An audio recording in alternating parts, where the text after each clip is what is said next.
Large language models are massive, often requiring enterprise-grade hardware. But how do we bring that intelligence to local devices? The answer lies in quantization. At its core, quantization is about precision. It's the process of mapping high-precision floating point numbers to lower-bit integer representations. By reducing the number of bits used to represent each weight, we can dramatically shrink the model's memory footprint, sometimes by a factor of 4 or more. Instead of using 32 bits for a single number, INT8 quantization uses only 8 bits. This reduction allows models to fit on standard consumer GPUs and even mobile phones. However, compression comes with a cost. Reducing precision can introduce quantization errors, potentially impacting the model's nuanced reasoning or factual accuracy. The simplest method is post-training quantization, or PTQ. It's applied after the model is trained, using a small calibration dataset to adjust the weights for their new lower bit range. For higher accuracy, researchers use quantization-aware training, or QAT. Here, the model learns to compensate for precision loss during the actual training process. Quantization doesn't just save space, it also boosts inference speed. Modern CPUs and GPUs are much faster at performing integer math than floating point calculations. This efficiency is what makes local AI development possible, allowing developers to run powerful LLMs entirely offline on their own hardware. We can quantize the weights, which are fixed, or the activations, the signals that flow between layers during a prompt.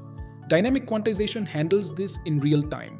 Interestingly, researchers have found that 4-bit quantization is often the sweet spot, maintaining most of the model's intelligence while maximizing efficiency.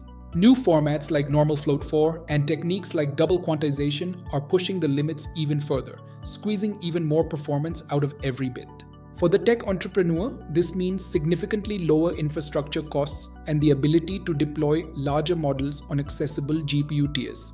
Beyond performance, quantization is an ethical choice. By reducing energy consumption and compute requirements, it makes AI development more sustainable and accessible.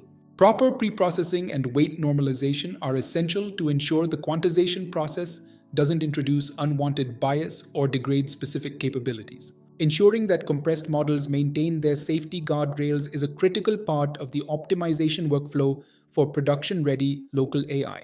Quantization is just one piece of the puzzle. It sets the stage for even more advanced techniques that allow us to tailor models to specific tasks. In summary, quantization turns the heavy lifting of massive LLMs into a streamlined, efficient engine for the next generation of AI applications. Understanding these compression techniques is vital for any developer looking to master the iterative process of model optimization and deployment. Quantization proves that true intelligence doesn't always need massive scale. It needs the right architectural balance to thrive in the real world. This series is far from over. Join us in the next episode as we dive into the world of fine-tuning and see how we can make these models truly our own. Follow along for more.